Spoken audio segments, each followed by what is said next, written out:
Hello my dear students, how are you all. I hope आप सभी बढ़िया, नहीं आप सभी सुपर डुपर बढ़िया होंगे। एक बार चेक कर लें कि मैंने इस पर फिंगर क्लिक किया था तो क्या ये हो गया, क्या हाँ हो गया स्टार्ट, है ना।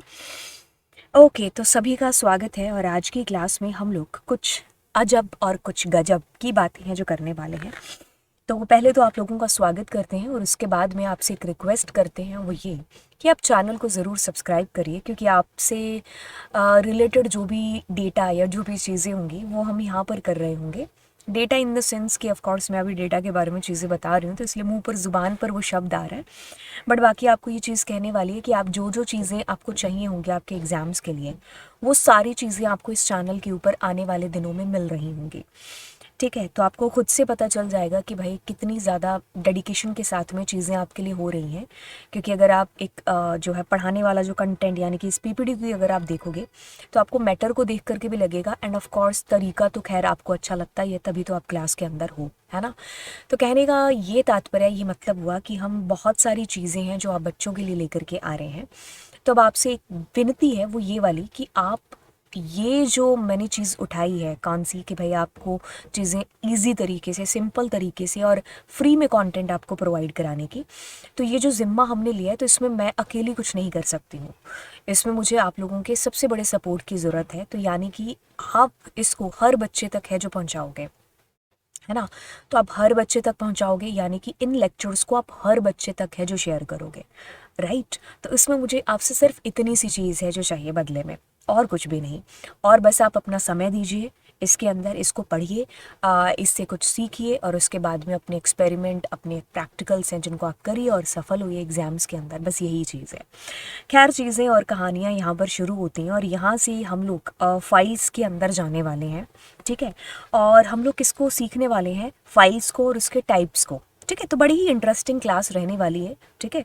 तो सारी चीज़ें आपको पता है, बस मैं थोड़ा सा एक तरीके से ब्रश अप कर रही हूँ, ठीक है। अगर किसी को नहीं भी पता है तो ऑफ कोर्स कहने का मतलब है कि हम इतना डीप में जाएंगे और आपको चीज़ें मलाई की तरह समझ, मतलब आनंद आएगा। अगर आप पढ़ने के वे से आए हो ना क्लास के अंदर, तो भाई कॉपी पेन लेकर के बैठ जाओ और आराम से इसको देखो, आपको चीज़ें समझ में आएंगी, ठीक है। पहली बार देख रहे हो तो पहले पूरा लेक्चर देख लो, दोबारा से बैठोगे देखने के लिए तो आप नोट्स वोट्स तब बनाना स्टार्ट कर सकते हो। तो अब इसको बड़े आराम से और एक सिंपल साधारण सीधी भाषा के अंदर सारी चीज़ों को समझने की कोशिश है जो करेंगे। कमेंट सेक्शन में बता देना अगर कोई डाउट बीच में रह जाता है आपका तो। अब यहाँ पर सबसे पहला एक किस्सा आता है, वो कहता है कि what is file in computer system. चलिए, कंप्यूटर सिस्टम के अंदर हमारी जो फाइल है वो क्या है, मैं आपको इसके अंदर का कंटेंट दिखाने से पहले ये चीज़ अगर आपको बोलूँ कि आप एक बार थोड़ा सा सोच करके खुद से देखिए कि फाइल क्या है। तो अगर मैं किसी भी फाइल की बात करती हूँ, जैसे आपके पास में आप आपने इमेजिन कर लिया होगा एक फ़ाइल को, अब उस फाइल के अंदर क्या हो सकता है। अगर हम कंप्यूटर की भाषा में भी ना बात करें, अपनी एक आम भाषा में बात करें, तो आप कहोगे कि मैं इस फाइल के अंदर कुछ चीज़ें स्टोर करके रखता हूँ। स्टोर इन द सेंस कि मैंने मान लो अपनी एक एल्बम बना ली जिसमें मेरी कुछ फ़ोटोज़ हैं, है ना। तो मैंने मान लीजिए इसमें कुछ अपनी फ़ाइल एक मैंने मुझे ड्राइंग करना अच्छा लगता है, तो मैंने वो ड्राइंग से रिलेटेड जो भी चीज़ें उसमें स्टोर करके रखी हैं, है ना। क्यों कर रखी हैं, क्योंकि मैं फ्यूचर में शायद उनको देखूंगा, है ना। या फिर मैंने उसमें अपनी कुछ पॉइंट्स जो हैं स्टोर करके रखी हैं, तो मैं शायद इसको किसी दूसरे को पढ़ाऊंगा या फिर खुद, मतलब फ्यूचर में मुझे उसको चाहिए होगा, है ना। तो कुछ ना कुछ काम है जो मेरा होगा, तो इसलिए हम क्या करते हैं अपनी फाइल्स में उन चीज़ों को स्टोर करके रखते हैं। जैसे कि टिफ़िन हो गया, सो टिफ़िन में आप क्या स्टोर करके रखते हैं, खाना, है ना। क्यों, क्योंकि मुझे 2-3 घंटे बाद उस खाने को खाना है ना। तो इस वजह से मैं क्या करती हूँ, मैं टिफ़िन में अपना खाना स्टोर करके रखती हूँ, तो tiffin it's like a container. वैसे ही हमारी जो फाइल है कंप्यूटर सिस्टम के अंदर, वो क्या है, एक कंटेनर की तरह काम करती है। अब कंप्यूटर में आपने कोई पोइम या फिर कोई ये फोटो ऑफ कोर्स रखेंगे ही। खैर, अगर हम दूसरा एग्जांपल लें, कौन से, वो खाने वाला, खाना तो खैर स्टोर करके रखना नहीं है ना। तो हमें यहाँ पर क्या स्टोर करके रखना है, जब कंप्यूटर की बात आती है तो डेटा की बात आती है, तो इन्फॉर्मेशन की बात आती है, तो सेटिंग्स की, कमांड्स, हमारे जो प्रोग्राम्स वगैरह हो गए, तो ये सारी चीज़ें हमारी जा करके इस कंटेनर के अंदर स्टोर होती है और इसी कंटेनर को आप एक फाइल का नाम है जो दे देते हो।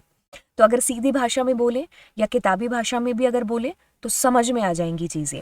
तो अगर मैं आपसे कहूँ कि a file is a container in a computer that use to store data, information, settings, commands, तो क्या ये चीज़ कभी भूलोगे? नहीं।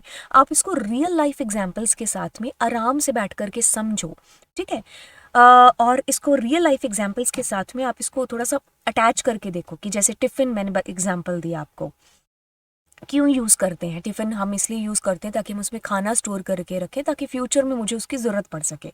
वैसे ही फाइल्स अगर बात हो रही है कंप्यूटर की, तो हम उसमें खाना तो करेंगे नहीं, क्या करेंगे? डेटा रखेंगे ना फाइल्स के अंदर, तो इन्फॉर्मेशन रखेंगे, सेटिंग्स रखेंगे, कमांड्स रखेंगे। ऑफकोर्स इनकी ज़रूरत हमें आने वाले टाइम में पड़ेगी ऑफकोर्स, है ना। हाँ, तो स्टोर हम करके रखते हैं हमारे डेटा को, इन्फॉर्मेशन को, सेटिंग्स को, कमांड्स वगैरह को हमारी फाइल के अंदर। ये चीज़ बराबर हो गई मैम। अब आगे की कहानी करते हैं।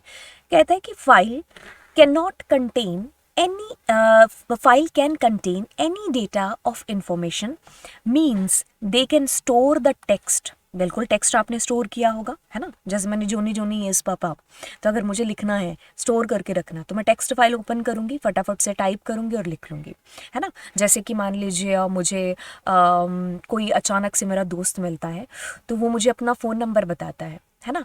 तो अब मैं अपने फ़ोन के अंदर उसको स्टोर करके रखूँगी, है ना। तो या फिर मैं अपने कोई एक नोटपैड की फ़ाइल ओपन कर लेती हूँ, उसमें उसका फ़ोन नंबर फटाफट से टाइप कर लिया, है ना। या फिर मैंने अपने फ़ोन की डायरेक्टरी में ही, तो कहने का मतलब है कि मैं डेटा स्टोर कर रही हूँ यहाँ पर, है ना। तो देखो मैं क्या कर रही हूँ, अपनी फाइल्स के अंदर किसी टेक्स्ट को स्टोर कर रही हूँ, किसी इमेज को स्टोर कर रही हूँ, पिक्चर हो गया, एनी डेटा और any data in any format. तो हमारी फाइल के अंदर कोई भी डेटा किसी भी फॉर्मेट के अंदर हम जा करके स्टोर है जो करते हैं। ये आम भाषा की बात है, सीधी भाषा की बात है। फिर कहता है कि बट एज वी नो, हमारे जो कंप्यूटर है उसकी जो डीलिंग होती है वो किसके साथ में होती है? 0 1 के साथ में। ये हमें शायद तीसरी चौथी क्लास में ही बताना स्टार्ट कर देते हैं हमारे टीचर्स कि हमारे कंप्यूटर को 0 1 की भाषा समझ में आती है ना। जैसे हमें हमें ABCD समझ में आती है, हमें अनार आम, या फिर ऊड़ा एड़ा, या फिर और भी आपने अगर 4 5 भाषाएं सीख रखी होंगी, तो वो ह्यूमन अंडरस्टैंडेबल भाषाएं हैं। लेकिन कंप्यूटर की भी अपनी एक लैंग्वेज है जिसको आप बाइनरी, मशीनी, लो लेवल लैंग्वेज, है ना, 0 1 लैंग्वेज बोल देते हो। तो आपको ये चीज़ पता है कि कंप्यूटर हर कोई चीज़ के साथ जब भी डील करता है तो वो 0 1 की फॉर्म में करता है ना। अब ये कहता है कि so are files are also group of 0 and 1s। ये जो फाइल जाकर के कंप्यूटर में स्टोर होंगी, ये भी तो क्या है भाई, 0 1 की फॉर्म में ही जाकर के स्टोर होंगी ना। तो ये भी एक ग्रुप ऑफ 0 और 1s ही हो गया कंप्यूटर के लिए, तो है ना। कंप्यूटर के अंदर आप कुछ भी डेटा स्टोर कर रहे हो, that is in the form of 0 and 1। उसके लिए कुछ भी अलग नहीं है, हमारे लिए कुछ भी अलग हो सकता है क्योंकि हम तो ह्यूमन रीडेबल चीज़ पर काम है जो करेंगे, but computer readable cheese is 0 1। तो ये जो फाइल्स हैं ये भी क्या है कंप्यूटर के लिए? 0 1 है। अब ये कहता है कि so that there must be some mechanism used for storing the information, accessing the information and also performing some operation on the file as we require. That is, how does a computer know that chunk of data is an image and another chunk is spreadsheet? आई बात समझ में? मैं हूं ना उसके लिए। देखिए computer के अंदर, हमारी फाइल के अंदर कुछ भी डेटा पड़ा हुआ है, ठीक है। अब ऐसी चीज़ आपसे कही जा रही है कि हमारे एक तरफ तुमने पावर पॉइंट की बात कर ली, एक तरफ तुमने स्प्रेडशीट की बात कर लिया, एक तरफ तुम्हारे पास कोई और डेटा पड़ा है। ये सारा डेटा है तो एक्चुअल फॉर्म में 0 1 की फॉर्म में ही ना हमारे कंप्यूटर के अंदर स्टोर हो रहा है। आप सोचो समझो कि ये डेटा हमारा कंप्यूटर के अंदर तो 0 1 में स्टोर हो रहा है, लेकिन यहाँ पर कोई तो मैकेनिज्म होगा ना जिससे कंप्यूटर खुद उस चीज़ को डिफरेंशिएट कर पाता होगा। क्योंकि अगर सुनो, मैं तुम्हारे सामने 0 1 0 1 0 1 ऐसा कुछ लिख दूँ, है ना, तो तुम्हारे लिए तो ये 0 1 ही है, लेकिन कंप्यूटर के लिए ये हो सकता है ये बाइनरी, ये कोई आपकी स्प्रेडशीट हो, ये कोई पावर पॉइंट की।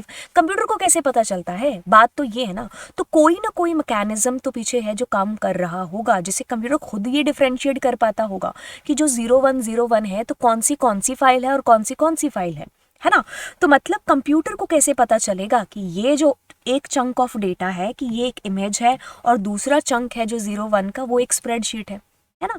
तो ये कंप्यूटर को कैसे चीज़ है जो पता चल पा रही है? हम इस मुद्दे के बारे में धीरे धीरे बात है जो करेंगे, बट उससे पहले हम यहाँ पर एक मुद्दा उठाते हैं और वो ये वाला कि हम फाइल्स के बारे में चीज़ों को जानना शुरू करते हैं पहले। ठीक है, चीज़ों को परतों बाय परतें हैं या फिर स्टेप बाय स्टेप है, जिसको आप जानते जाइए कि हम ऐसे हैं जो चीज़ों को करेंगे। ठीक है, तो मतलब कहने का कि जब खिलाड़ी दौड़ना भी शुरू करता है ना, तो वो जाते तेज नहीं, जैसे ट्रेन भी चलती है, तो ट्रेन कैसे चलती है, धीरे धीरे चलती है, फिर जाकर के वो अपनी स्पीड है या ग्रिप है जो पकड़ती है। और ट्रेन जल्दी से स्टॉप भी नहीं हो सकती, है ना, कि जैसे कोई आ गया सामने तो ट्रेन कहाँ ब्रेक लगाएगी, तो वो रुकती भी धीरे धीरे, चलती भी धीरे धीरे है। वैसे ही हमारी यहाँ दिमाग की गाड़ी है, तो हम अचानक से चीज़ें नहीं करेंगे कि आपको भारी भरकम चीज़ें अभी से बता देंगे। हम एक एक स्टेप लेकर के चलेंगे ताकि चीज़ें आराम से दिमाग में बैठती जाएं और हमें पता भी ना चले। ठीक है, और मलाई की तरह चीज़ें बैठती जाएं, तो आपको एक ही बार में चीज़ें समझ में आ जाएं। दूसरी बार जब आओ तो आप अपने नोट्स बना करके, मतलब साथ साथ भी बना सकते हो, दूसरी बार जब आओ तो आप अपने नोट्स बना सकते हो, है ना। तो मतलब चीज़ों को आराम से बैठ करके हमने समझना है, ये हमारा जो मेन एजेंडा, मेन टारगेट है यहाँ पर, है ना। ओके, अब देखिए हम इस चीज़ को समझते हैं। कहता है कि हम सबसे पहले ना इस मैकेनिज्म को भी समझने से पहले हम फाइल्स के बारे में चीज़ें जानते हैं। ठीक है, we must first learn about their classification in computer system. यहाँ पर 4 प्रकार की फाइल्स होती हैं, जिनको हम ऑर्डिनरी या फिर सिंपल फाइल के नाम से भी है जो जानते हैं। डायरेक्टरी फाइल होती हैं, स्पेशल फाइल्स होती हैं, फीफो फाइल्स होती हैं। अब हो सकता है इसमें से कुछ फाइल्स आपने पहले कभी सुनी हो, या हो सकता है कोई भी नहीं सुनी हो। कोई बात नहीं, चिंता किस चीज़ की, हम है ना आराम से अभी तक चीज़ें समझे हैं, इसके बाद भी चीज़ें समझ में आएंगी। ऑर्डिनरी और सिंपल फाइल।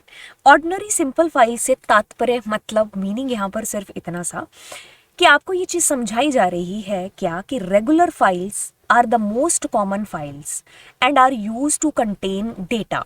मतलब हमारी जो रेगुलर फाइल्स होती हैं, कहने का मतलब है कि regular files are the most common files and are use to contain data, जिसमें अपन अपने डेटा को स्टोर करके रखते हैं। आसान भाषा में समझाऊं, जो यूज़र खुद क्रिएट करता है।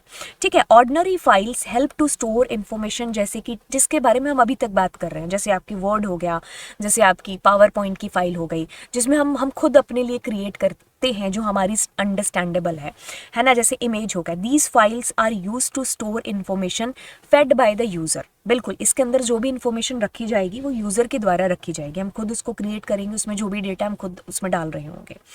Example of ordinary files include, जैसे नोटपैड की फाइल होगी, पेंट की, है ना, कोई भी, जैसे मैंने कहा पावर पॉइंट है या वर्ड है या फिर कोई पीडीएफ हो गया, है ना। तो ये सारी की सारी रेगुलर फाइल्स के अंदर ही हैं जो आती हैं, या फिर सिंपल फाइल्स के अंदर ही हैं जो आती हैं। ठीक है, तो हम इसमें खुद अपना डेटा, जो भी इमेज वगैरह, ये सारी क्या होंगे, सिंपल नॉर्मल हमारी फाइल्स होंगे। ऑर्डिनरी फाइल्स इनको बोला जाता है, रेगुलर फाइल्स इनको बोला जाता है। अब इनके भी 2 पार्ट्स हैं, एक तो टेक्स्ट फाइल हो गई। ठीक है, टेक्स्ट फाइल मीन्स एक ही बात में आप समझो, readable bye the user, human readable है। ठीक है, अब हमारी जो बाइनरी फाइल्स है, ऑफ कोर्स बाइनरी जैसे ही शब्द आपके सामने आता है तो तुम्हारे सामने 2 शब्द नाचने लग जाते हैं, डांस करने लग जाते हैं, 0 और 1, इन्हीं को आपने बाइनरी बोला है। तो मतलब बाइनरी शब्द लगते ही ये चीज़ आपको समझ में आ गई कि this is readable by the computer. जैसे कि जावा का आपने कोड लिखा है ना, वो आपके लिए अंडरस्टैंडेबल है, लेकिन वो जाकर के कन्वर्ट होगा उस कोड में जो कि आपके सिस्टम को समझ में आएगा, कंप्यूटर को। तो वही हमारी क्या हो गई, बाइनरी फाइल्स हो गई। ठीक है, तो बातों का सिलसिला कुछ आगे बढ़ाया जाए, यहाँ तक आपको चीज़ें इतनी ही जानने की ज़रूरत है। फिर भी अगर कोई डाउट रहता है तो हम है ना, नीचे कॉमेंट सेक्शन है ना। वैसे मेरी पूरी कोशिश ये है कि थ्योरी को जितना हो सके उतना आराम से आपके दिमाग में बैठाया जाए, क्योंकि प्रैक्टिकल हम कर लेते हैं चीज़ें, हमारा इंटरेस्ट भी है जो बन जाता है, हमें पता ही नहीं लगता है कि 60 मिनट भी कब है जो हो गए। बात जब थ्योरी की आती है तो हम प्रैक्टिकल वाले लोगों से थ्योरी पढ़ी नहीं जाती, मैं खुद की भी बात करूँ तो भी, है ना। तो कितना भी इंटरेस्टिंग थ्योरी क्यों ना हो, हमें उबासियाँ आने ही लग जाती हैं, है ना। हाँ, उबासी का नाम लेते मेरे आ गया ना, तो मतलब ये इसको छुआछूत वाली चीज़ कहते हैं ना, कोई सामने से ऐसे उबासी मार रहा हो तो हमें भी आ जाती है ना। चलो खैर, आगे चलते हैं, हम लोग इसकी बात करते हैं, इसको समझते हैं। अब दूसरी फाइल, मैंने जैसे नाम लिया डायरेक्टरी, कुछ बच्चों के दिमाग में डायरेक्टरी आ गई होगी, मैं बिल्कुल उसी डायरेक्टरी को आपको कह रही हूँ कि दिमाग में लेकर के आओ, क्योंकि वही ये हमारी फाइल है। अब बातों का सिलसिला कुछ ऐसे होता है कि डायरेक्टरी फाइल्स, जैसे कि हमारी एक फाइल कहीं ना कहीं जाकर के स्टोर है, तो ये पूरी एक जो डायरेक्टरी आपको दिखाई दे रही है, अगर मैं आपके सामने ये एक लेकर के आती हूँ, देखो ये आपके सामने ये सिलसिला, ये कहानी है जो चलती है कि ये जो डायरेक्टरी, देखो ये दिस पीसी डी ड्राइव में ये कहाँ पर जाकर के हमारा डेटा, जो मतलब ये भी तो डेटा है ना एक तरीके से, ये जीयूआई फॉर्म में आपको ऐसे दिखाई दे रहा है, लेकिन इसकी भी तो एक फाइल बनी होगी ना, है ना, इसकी भी तो एक फाइल बनी होगी, वही आपकी डायरेक्टरी फाइल है। तो मतलब उसमें क्या आ रहा है, आपकी फाइल का नाम, उसकी डेट, मॉडिफाई डेट आ रही है, टाइप आ रहा है, उसका साइज आ रहा है, ये जो सारी चीज़ें आपके सामने विजिबल हो पा रही हैं, ये भी तो किसी फाइल में स्टोर है ना, तो वही आपकी डायरेक्टरी फाइल हो गई। तो मतलब ये पूरा देखो कहाँ पर जा करके कैसे कहाँ जाना है, कैसे GUI फॉर्म में आपको तो विजिबल हो रहा है, बट दैट इज ऑल्सो क्या है, हमारी एक फाइल ही तो हो गई, है ना। तो एक फाइल की फॉर्म में ही हमारा डेटा है जो जाकर के स्टोर हो रखा है। ये चीज़ आपको कहने की कोशिश है जो यहाँ पर की जा रही है। ध्यान से सुनिए इसकी किताबी भाषा को। किताबी भाषा कहती है कि directory file contain information that the system needs to access all the files, but directory files do not contain the actual data. मतलब उस डायरेक्टरी फाइल में आपकी फाइल का एक्चुअल डेटा नहीं है, वो तो आपका सारा टेक्स्ट और बाइनरी के अंदर है, आपकी रेगुलर फाइल के अंदर आपका डेटा पड़ा है, ठीक है, टेक्स्ट फाइल के अंदर। लेकिन हम किसकी बात कर रहे हैं, हम यहाँ पर डायरेक्टरी फाइल की बात कर रहे हैं। डायरेक्टरी फाइल के अंदर आपकी फाइल का डेटा नहीं है, एक्चुअल फाइल से रिलेटेड जो उसकी इंफॉर्मेशन है वो सारी की सारी इसके अंदर हैं जो पड़ी हुई है, ठीक है। So directory files are nothing but, जैसे कि हमारी फाइल प्लेस, एरिया, लोकेशन, है ना, तो जो उसके रिलेटेड कहाँ पर जाकर के स्टोर है, उसका नाम क्या है, उससे रिलेटेड उसके जो एट्रीब्यूट्स हो गए, वो सारी इन्फॉर्मेशन हमारी डायरेक्टरी में जाकर के स्टोर होगी। वेयर द मतलब फाइल का डेटा नहीं, मतलब कहने का कि एक्चुअल डेटा नहीं है हमारी फाइल का, डिटेल्स ऑफ द फाइल, उस फाइल की डिटेल्स, राइट, इसके अंदर जाकर के स्टोर होगी। It contain details about file, जैसे कि उसका नेम, ऑनरशिप, फाइल का साइज, उसका टाइम, उसको कब क्रिएट किया, उसको कब मॉडिफाई किया, लास्ट टाइम मॉडिफाई किया, उसका टाइप क्या, ये सारी जो भी उससे रिलेटेड इन्फॉर्मेशन है जो भी मैंने आपको दिखाई, वो सारी इस डायरेक्टरी फाइल में स्टोर होगी। इसके लिए तो भी तो फाइल की ज़रूरत है जो पड़ती है ना कंप्यूटर को, कहीं ना कहीं तो ये भी इंफॉर्मेशन है जो आपकी स्टोर होगी ही होगी। अब बातों का सिलसिला आगे चलता है, यहाँ पर आती है स्पेशल फाइल्स। स्पेशल फाइल्स वो फाइल्स होती हैं जो यूज़र के द्वारा क्रिएट नहीं होती हैं। पहली चीज़ कहता है कि the files are those which are not created by the user. फिर इनको कौन सी बला बनाती है ना, फिर इनको कौन बनाता है, अगर यूज़र नहीं बनाता तो। अब यूज़र के अलावा भी तो यहाँ पर एक सबसे बड़ा परमात्मा दाता है, कौन है, ऑपरेटिंग सिस्टम, सिस्टम है मतलब, है ना। तो कहता है कि हमारे सिस्टम को रन होने के लिए जो कि मतलब फाइल्स की ज़रूरत पड़ती है, वही हमारी क्या हो गई, स्पेशल फाइल्स हो गई।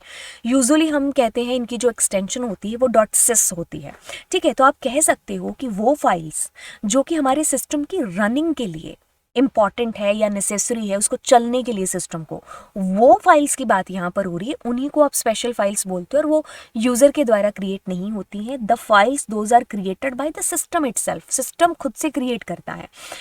Means all the files of an operating system और विंडो, मतलब OS की जो भी फाइल्स होंगी, आर रेफर टू क्या होंगी, स्पेशल फाइल्स। OS की जितनी भी फाइल्स हैं वो हमारी क्या है, स्पेशल फाइल्स हैं। There are many type of special files, system files या फिर उनको विंडो फाइल्स या फिर इनपुट आउटपुट फाइल्स के नाम से भी आप उसको जान सकते हो, ठीक है।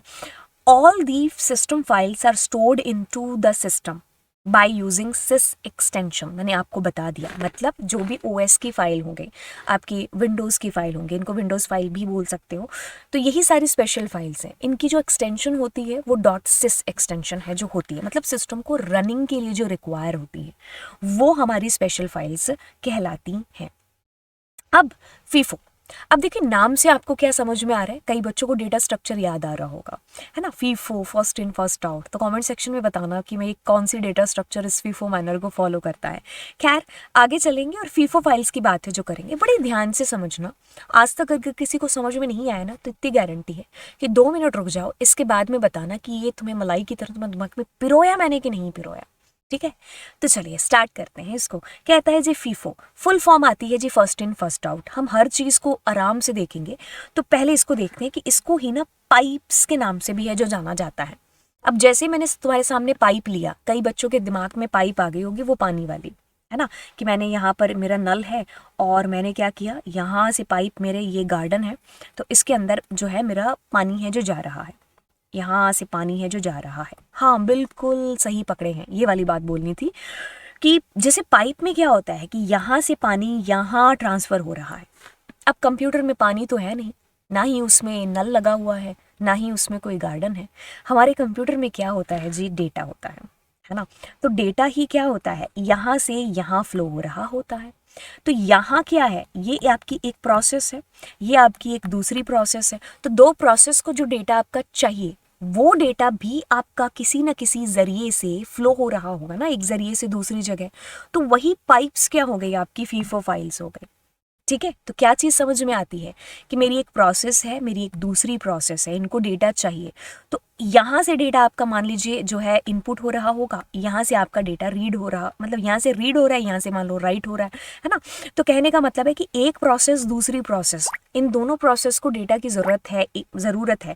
तो यहाँ से डेटा यहाँ पर जो आपका फ्लो होगा एक जगह से दूसरी जगह, तो वही आपकी पाइप हो गई। तो पाइप्स के ज़रिए हो रहा होगा, तो यानी कि यही आपकी फीफो फाइल्स हो जाती हैं।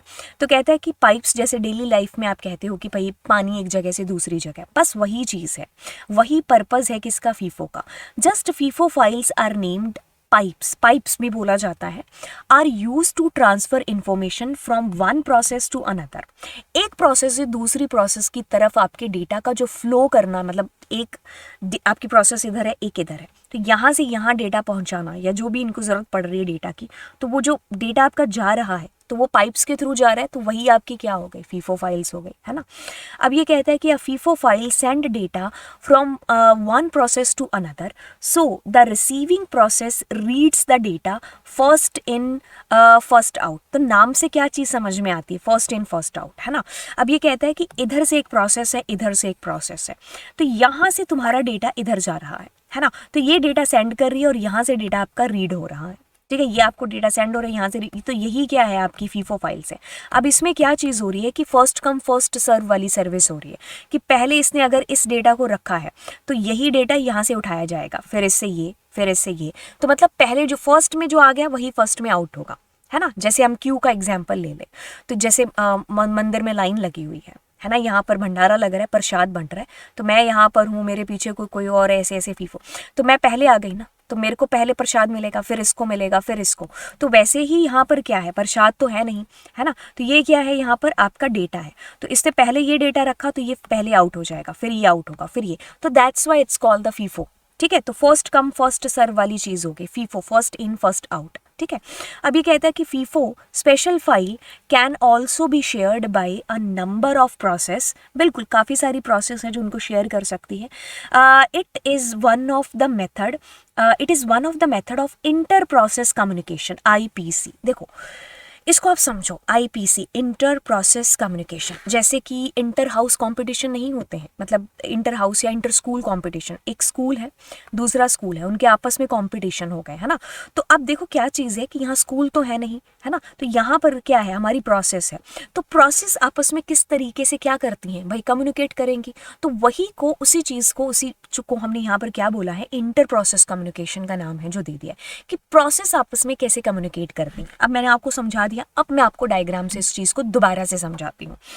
बातों को आसान से समझना है, बड़ी ही सीधी भाषा के अंदर। नहीं समझ में आए, यहाँ से आपको गारंटेड चीज़ें समझ में आ जाएगी। आपके पास में एक प्रोसेस है सुपर कूल, दूसरी प्रोसेस है सुपर कूल, है ना। आपके पास नहीं है, मतलब प्रोसेस है दो। अब देखो क्या चीज़ हो रही है कि यहाँ से डेटा का फ्लो यहाँ जा रहा है, मतलब डेटा का फ्लो हो रहा है ना। तो मतलब यहाँ से डेटा आपका सेंड किया जा रहा है, यहाँ से रीड किया जा रहा है। तो ये क्या है, ये आपकी पाइप बफर, है ना। तो ये कहाँ पर स्टोर होंगी, ये वर्चुअल मेमोरी के अंदर जाकर के आपकी ये जो पाइप्स हैं वो स्टोर होंगी, मतलब ये कोई एग्जिस्ट नहीं कर रही है, वर्चुअल मेमोरी के अंदर होंगी, है ना। तो ये इसमें आपका क्या है, डेटा है, तो ये इनके द्वारा यूज़ किया जा रहा है। तो यही किस मेथड पर हो रहा है, मतलब इनको जो पाइप्स हैं उनको फीफो भी बोला जाता है। तो पहले अगर ये डेटा है, फिर ये है, फिर ये है, फिर ये है, तो पहले यही आउट होगा, फिर ये रीड किया जाएगा, फिर ये। तो ये आपका सारा जो आपकी फीफो फाइल्स है ना, ये आपकी बफर कह सकते हो, मतलब आपकी वर्चुअल मेमोरी के अंदर है। ठीक है, तो वर्चुअल मेमोरी के अंदर है, तो कहने का यहाँ पर यही मतलब कि एक प्रोसेस और दूसरी प्रोसेस, इनको डेटा जो चाहिए, एक जगह से दूसरी जगह आपका जो डेटा फ्लो हो रहा है, one place to another, place का मतलब प्रोसेस की बात हो रही है, एक प्रोसेस से दूसरी प्रोसेस, तो वो ये जो है ना, ये आपका कहाँ पर है, वर्चुअल मेमोरी के अंदर है। तो यही आपका जो डेटा का फ्लो, इसकी जो मदद कर रही है वो यही पाइप पाइप्स हैं, यानी कि यही जो फीफो फाइल्स हैं वो यही हेल्प है जो कर रही हैं। आई थिंक ये चीज़ समझ में आ गई होगी, है ना। तो मैंने इसको काफ़ी अच्छे तरीके से लंबे ही कंसेप्ट के साथ में आपको इसको समझा दिया है।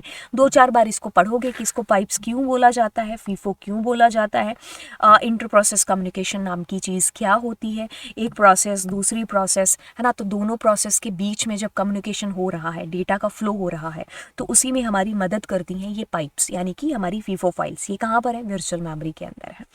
अब आगे बातों का सिलसिला करते हैं जारी। एट्रीब्यूट्स।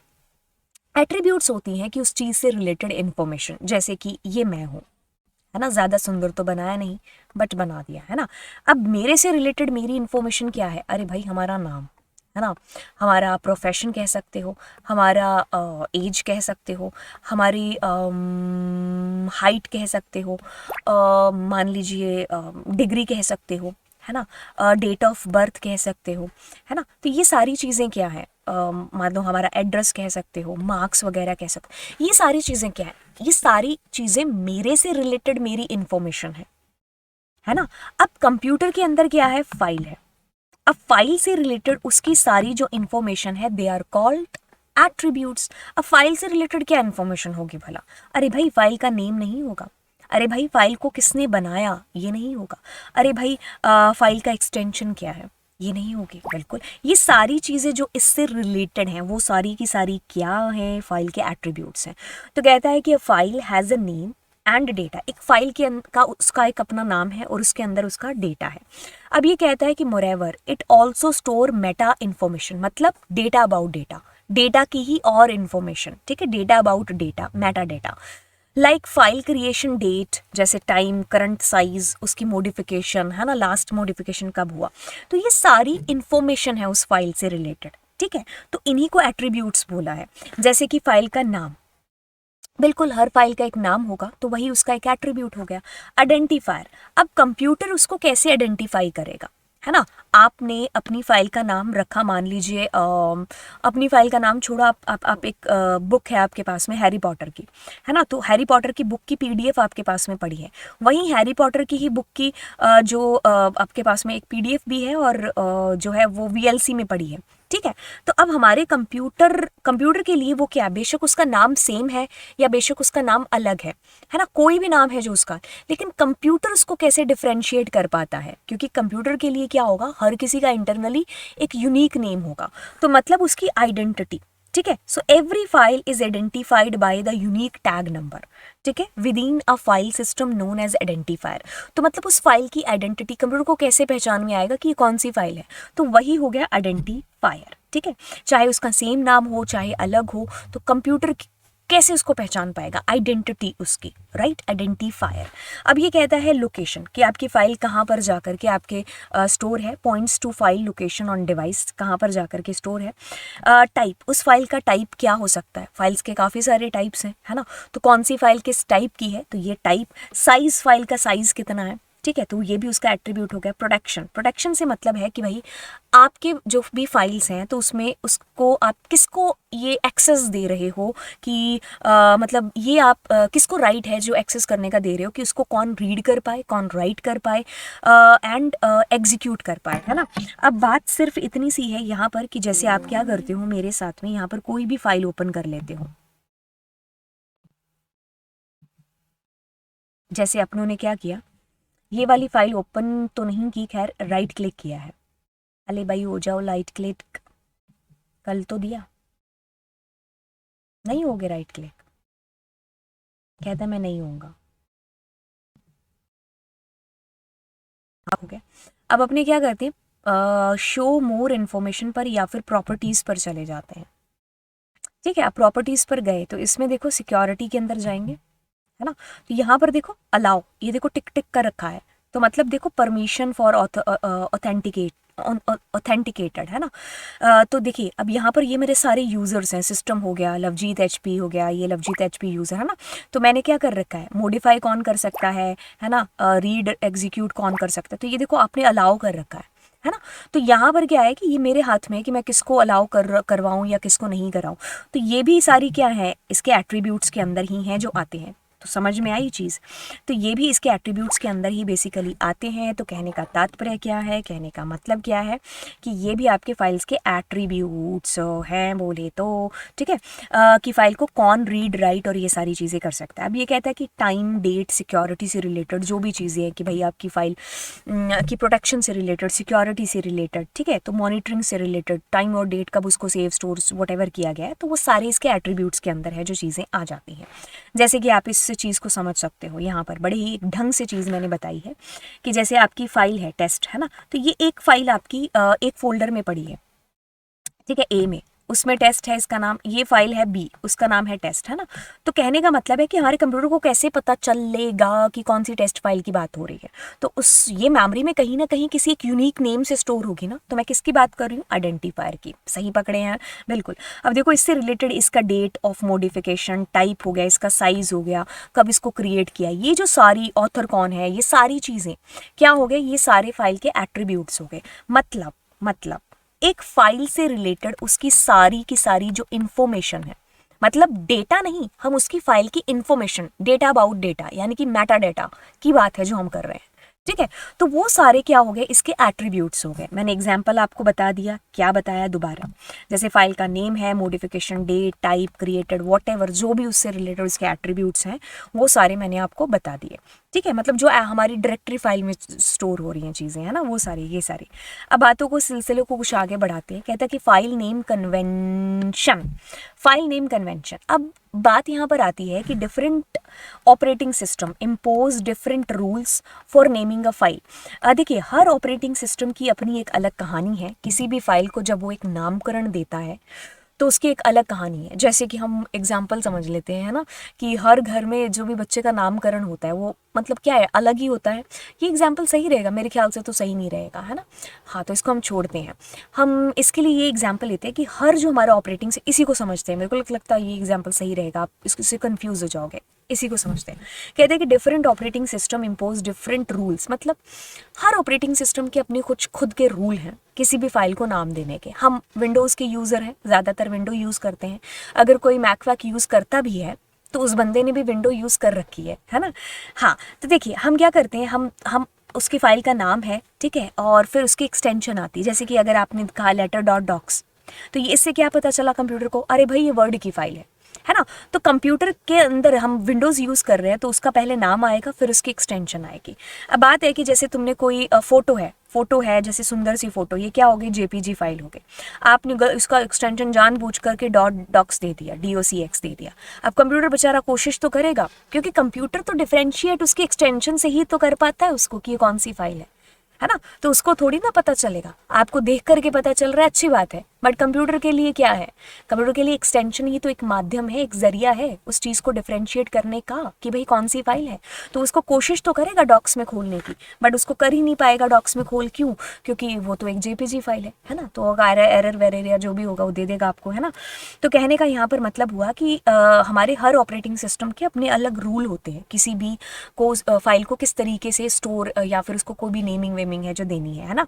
अब ये कहता है कि कॉमन फाइल फॉर्मेट, ये चीज़ें ना आपको याद रखनी है। ऐसा नहीं कि तुम इसको बैठ करके भाई अब रट्टा मारने बैठ जाओ, या छोटे भाई की या छोटी बहन की बेचारी की चोटी पकड़ो, उसको बोलो कि मेरे को मेरे से सुन। नहीं, ऐसा नहीं करना। इसमें से अधिकतर चीज़ें आपने क्या कर रखी हैं अपने ग्रेजुएशन में या PG के अंदर, है ना। अधिकतर चीज़ें आपने कर रखी हैं, लेकिन हमें इनको ध्यान में रखना है। जैसे क्या तुम्हें पता नहीं है HTML क्या है, HTML क्या है भाई, हमारे जो वेब पेजेस हैं, है ना, उसका एक्सटेंशन हो गया। हमें पता नहीं है कि PNG क्या हो गया, है ना, पब्लिक नेटवर्क ग्राफिक हो गया। हमें पता नहीं, इसमें से हाँ काफ़ी सारी ऑफ कोर्स नहीं पता है, लेकिन मोस्ट ऑफ दी हमें पता है। तो आप इसको 2-4 बार भी अगर पढ़ोगे ना तो ये चीज़ें याद हो जाएंगी। तो मैं ये चीज़ आपको बोल क्यों रही हूँ, अरे भाई ये चीज़ें हमें पेपर में आती हैं, तो पेपर में आने के लिए हमें ये चीज़ें आनी चाहिए। तो पेपर हमारा MCQs में होगा, तो MCQs में हमें इनकी फुल फॉर्म पूछी जा सकती है। तो पूछा जा सकता है इमेज के अंदर, ये सारी इमेज के फॉर्मेट हो गए, ये टेक्स्ट के फॉर्मेट है जो हो गए, ये वीडियो के फॉर्मेट हो गए, ये कंप्रेस फाइल हमारी जो जिप वगैरह है, रार हो गई, है ना, तो ये उसके हो गए, ये प्रोग्राम्स हो गए, ये साउंड वगैरह के हो गए। तो ये हमें क्या करना है मेरे बच्चे, इसको थोड़ा सा ध्यान में रखना है। 4-5 बार भी अगर पढ़ोगे तो दिमाग में चीज़ें बैठ जाएंगी। अब वो कोई ऐसी चीज़ तो आएगी नहीं पेपर में, है ना, कि कुछ ऐसी, अधिकतर चीज़ें आपने पढ़ी होंगी, है ना। बट ऐसी चीज़ होती है कि पढ़ने के बाद में काफ़ी सालों तक जब हम उसके चीज़ के टच में नहीं रहते हैं तो वो चीज़ें धुंधला जाती हैं। अरे भाई, अगर मैंने तुमसे पूछ लिया कि तुमने 5th क्लास में जैसे वो फिल्म नहीं थी, संदेशे आते हैं, कुछ क्या नाम था, सोल्जर, मतलब भूल गई, है ना, बॉर्डर, है ना, हमने कितनी बार देखी होगी, शोले कितनी बार देखी होगी, है ना। तो कहने का मतलब है कि हमने 1000 बार भी अगर वो चीज़ें देखी होंगी फिर भी हम भूल जाएंगे। तो भाई अगर हम जो है फिल्में भूल जाएंगे, ये तो खैर है ही पढ़ने की चीज़ें, ये तो सबसे पहले भूलेंगे, है ना। अगर हम बचपन में हमारा कोई दोस्त था तो हम एक टाइम पर आकर के ऐसा भी कहेंगे, अरे मम्मी हम वहाँ रहते थे तो वो मेरा एक दोस्त था, उसका नाम क्या था, बेशक वो तुम्हारा एकदम लंगोटिया यार होगा लेकिन फिर भी तुम उसका नाम है जो भूल जाओगे एक टाइम पर आकर के। तो कहने का तात्पर्य मतलब इतना सा कि अगर चीज़ों को हमने बहुत टाइम पहले पढ़ रखा है तो उसको रिकॉल करना ज़रूरी होता है, जिसको हम रिवीजन बोलते हैं। रिवीजन इसीलिए तो ज़रूरी है ना। तो अगर आप रिवीजन उसका करोगे बार बार तो चीज़ें आपको लंबे टाइम के लिए भी याद रहेंगी, एंड याद रखना ही है पढ़ाई की चीज़ें तो सबसे पहले भूलते हैं, है ना। चलिए, अब इन चीज़ों का पढ़ लोगे, जैसे पीएनजी हो गया, पीडीएफ हो गया, पोर्टेबल। पीडीएफ की तो काफ़ी बार एग्जाम्स के अंदर पूछी जाती है, पोर्टेबल डॉक्यूमेंट फॉर्मेट, है ना। तो ये आपको याद रखनी है। एचटीएमएल वगैरह हो गया, Java programming language source file हो गया ना, तो ये आपको याद रख लेना है, ठीक है। एक्सएलएस या एक्सएलएसएक्स एक्सेल की फाइल हो गई, ठीक है। तो इसको याद रख लोगे अच्छे बच्चों की तरह, बिल्कुल ठीक है। रटा वटा मत मारना, 2-4 बार पढ़ना, नहीं समझ में, अगर समझ में तो क्या ही करोगे आकर के बहुत सारी फाइल्स को। तो आप क्या कर सकते हो, अपनी छोटी बहन भाई बहन से क्या करवा सकते हो, इसको लिखवा सकते हो। आप बोलोगे क्यों, अरे भाई लिखवा करके रोज सामने टंगवा लेना ना, तो रोज चाय चाय पीते पीते इसको पढ़ लेना। जैसे ऐसी चीज़ों को तुम्हें अलग से टाइम देने की ज़रूरत नहीं होती है, सिर्फ चाय पीते उठते बैठते जागते जब देखोगे चीज़ों को तो भी दिमाग में बैठ जाएंगे, ठीक है। अब किस्से कहानियों को थोड़ा आगे बढ़ाते हैं। देखो क्या चीज़ होती है, कहते हैं कि फाइल सिस्टम, मैंने कहा बहुत ही बढ़िया है। अब ये कहते हैं कि इसका मतलब क्या है ये बताओ। अच्छा जी, जानते हैं। अब हम इस टर्म को जानते हैं जो कि हमारी है फाइल सिस्टम, ठीक है। इसके अंदर से हम इसके टुकड़े करते हैं। पहला टुकड़ा निकालते हैं फाइल, जिसको आप अभी तक जान चुके हो कि भाई 4 तरीके की फाइल है, ऐसे ऐसे काम होता है, सारी चीज़ें, है ना। फिर आती है बारी एक वर्ड की जो कि आपके पास में है सिस्टम। सिस्टम एक तरीका, है ना। तो मतलब कहने का कि इस सिस्टम के साथ में हम कोई भी काम है जो करते हैं तो वो हमारा एक मैनेज काम नहीं, मतलब मैनेज तरीके से काम नहीं होता है ना। कि जैसे मान लीजिए मैंने शॉपिंग करनी है ना, तो अब मैंने क्या किया, एक सिस्टम बना लिया। सिस्टम का मतलब है कि मैंने कर लिया कि भाई ऐसे पहले इस शॉप पर जाएंगे, या ये पहले ये होगी चीज़, फिर ये होगी, फिर ये होगी, फिर ये होगी। तो मैं टिक करती जाती हूँ। तो इससे क्या होगा, मेरा टाइम भी सेव होगा और सिस्टम के साथ में सारी चीज़ें हैं जो हो पाएंगी, ना। तो मैंने क्या किया, इसका एक चेकलिस्ट पहले से बना करके रख लिया था। तो उस वे में सारी चीज़ें, जैसे कोई प्रोग्राम हो रहा है आपके स्कूल में, कोई एक फंक्शन हो रहा है, तो उसके लिए भी एक सिस्टम वर्क कर रहा होगा ना पीछे उसके। तो सिस्टमैटिक वे में वो प्रोग्राम है जो आपका हो, तो हम कहेंगे कि पहले छोटे बच्चों का कर देते हैं, फिर उसके बाद में ये वाला आएगा, फिर थोड़ा सा भाषण हो जाएगा, फिर ये होगा, फिर ये होगा। तो मतलब एक सिस्टम, किस चीज़, मतलब ये सारी चीज़ें क्यों हो रही हैं, ताकि हर चीज़ है जो स्मूथली रन कर पाए, स्मूथली है जो चीज़ें हो पाएँ। अब मैं आपको ये चीज़ें यहाँ पर क्यों बता रही हूँ, क्योंकि यही जो सिस्टम शब्द का एक मतलब आपको समझ में आया, उसको हमने फाइल के साथ में जोड़ दिया, तो मतलब फाइल सिस्टम। अब ये फाइल सिस्टम ऑपरेटिंग सिस्टम का एक ऐसा मैकेनिज्म है, आप कह सकते हो, जो ये मतलब डिसाइड करके बता रहा है, या ये बता रहा है आपको कि आपकी जो फाइल्स है ना, वो आपकी सेकेंडरी स्टोरेज में किस तरीके से स्टोर हैं जो होंगी।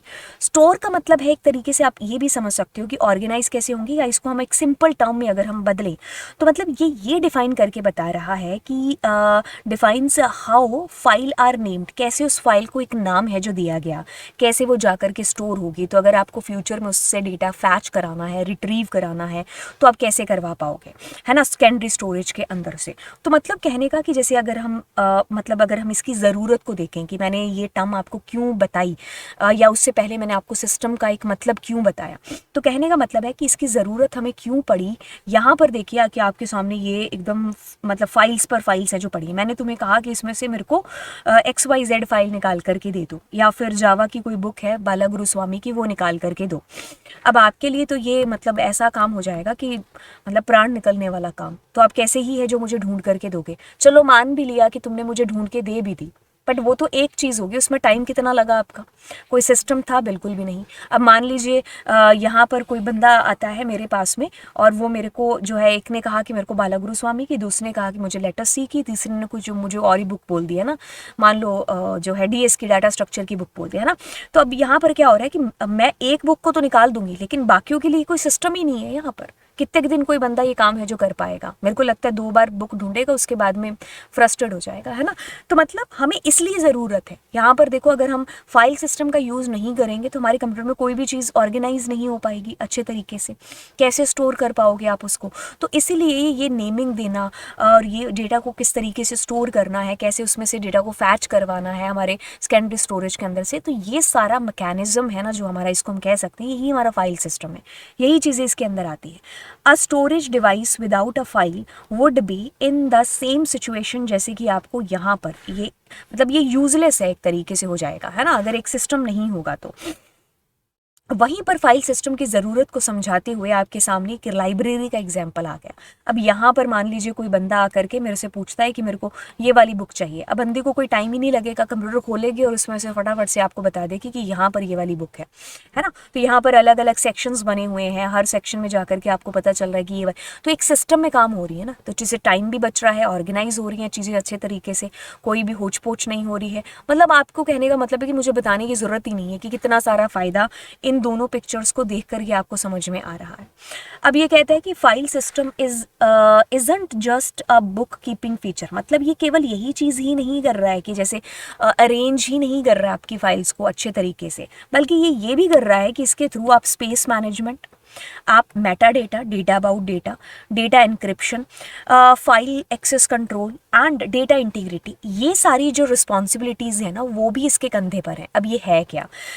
स्पेस मैनेजमेंट, कि आपकी फाइल्स कहाँ कितनी जो है आपकी फ़ाइल कहाँ जाकर के मेमोरी में स्टोर है, कितना स्पेस बाकी है, कितना स्पेस नहीं है, ये सारी चीज़ें भी इसी के कंधे पर हैं। Data about data, her file की जो है एक फाइल के अंदर का डेटा होता है और एक फाइल का खुद का डेटा, डेटा अबाउट डेटा, कि उसके जितनी भी इंफॉर्मेशन होगी, उसका नाम, उसका साइज़, उसकी मॉडिफिकेशन डेट, उसका ऑथर, उसका जो भी टाइम कभी हमने उसको जो है डिलीट या फिर जो भी किया, जो भी उससे रिलेटेड इन्फॉर्मेशन है, that is data about data, है ना।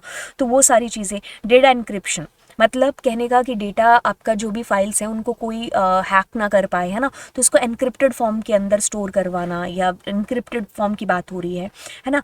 तो फाइल एक्सेस कंट्रोल, कि फाइल को एक्सेस करने का कंट्रोल किसके हाथों में दिया जाए या किसके हाथों में नहीं, ये सारा जिम्मा भी। एंड डेटा इंटीग्रिटी, कि मतलब एक के ऊपर एक फाइल आपकी ना आ जाए, तो अगर फाइल स्टोर हो रही है मेमोरी के अंदर तो वो एक सिस्टम तरीके से हो, अलग अलग जगह लोकेशन पर है जो जाकर के हो। तो ये सारी रिस्पॉन्सिबिलिटी भी इस फाइल सिस्टम के कंधों पर है, ठीक है। तो फाइल सिस्टम ये सारी चीज़ें करवा पाता है।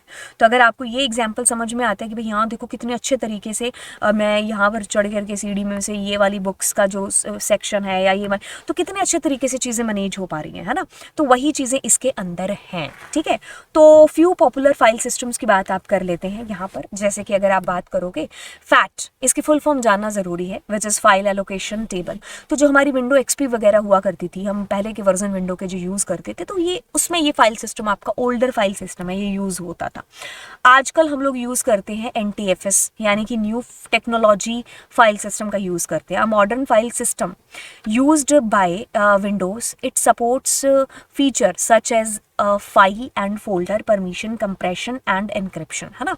तो कहने का मतलब है कि ये सारी जो चीज़ें हैं, अभी जो मैकेनिज्म हमारा यूज़ होता है NTFS, तो उसके अंदर ये सारे चीज़ें यूज़ में आते हैं। तो हम ये फाइल सिस्टम आज की विंडोज़ में हमारा यूज़ हो पाता है।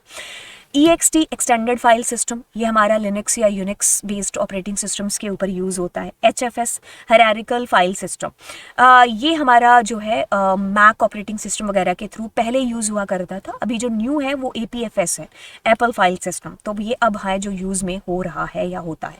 तो आपको इसकी फुल फॉर्म है जो अच्छे तरीके से याद रखनी है। अब ये कहता है कि which of the following is a named collection of related information that is recorded on secondary storage and is the smallest allotment of logical storage secondary storage। तो ये क्या है आपके पास में इंफॉर्मेशन, भाई कहाँ पर सेव करते हो, फाइल के अंदर, है ना। तो बिल्कुल। अब नेक्स्ट क्वेश्चन आपके पास में आता है कि which of the following file attribute is the unique tag. क्या है unique tag? Usually a name, usually a number, identify the file within the file system तो इससे मेरे को क्या चीज़ समझ में आती है कि ये जो नॉन ह्यूमन रीडेबल भी है, लेकिन हमारे जो है पता चल जाता है कि भाई सिस्टम हमारा आइडेंटिफाई कर लेता है कि ये इसकी फाइल है, ये इसकी फाइल है। तो वो क्या है, नाम तो हमें समझ में आ जाएगा लेकिन आइडेंटिफायर नहीं। तो आइडेंटिफायर यूज़ करता है हमारा सिस्टम, है ना, कि हर फाइल को अलग अलग पहचानने के लिए। अब ये कहता है कि the system uses the dash to indicate the type of the file and the type of operations. मतलब टाइप की कैसे बात करोगे, टाइप ऑफ फाइल की, तो टाइप ऑफ फाइल मतलब एक्सटेंशन की बात हो रही है। हर फाइल का टाइप अलग होगा, एक्सटेंशन के थ्रू पता कर पाएंगे।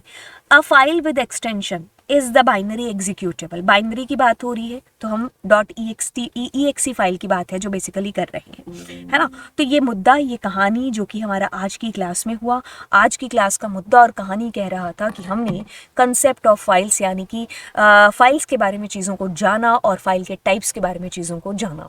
आई होप ये चीज़ें मैंने बड़े ही आराम से आपको समझाई हूँ, थोड़ा टाइम लगा है लेकिन यस ग्रेट तरीके से आपको समझाई है ना। तो ये बातें थी, और अब आपसे एक चीज़ बोलेंगे वो ये वाली कि आप इस चैनल को ज़रूर है जो अपने दोस्तों के पास में पहुंचाएंगे, इस लेक्चर को भी पहुंचाएंगे, चैनल को भी पहुंचाएंगे। अगर आपकी मदद है जो हो रही है तो हम बदले में सिर्फ इतनी चीज़ है जो आप लोगों से चाह रहे होंगे। ठीक है, तो चलिए फिर मिलते हैं आपको अगली क्लास में। Thank you so much, all the best आपके एग्ज़ाम्स के लिए। Bye bye.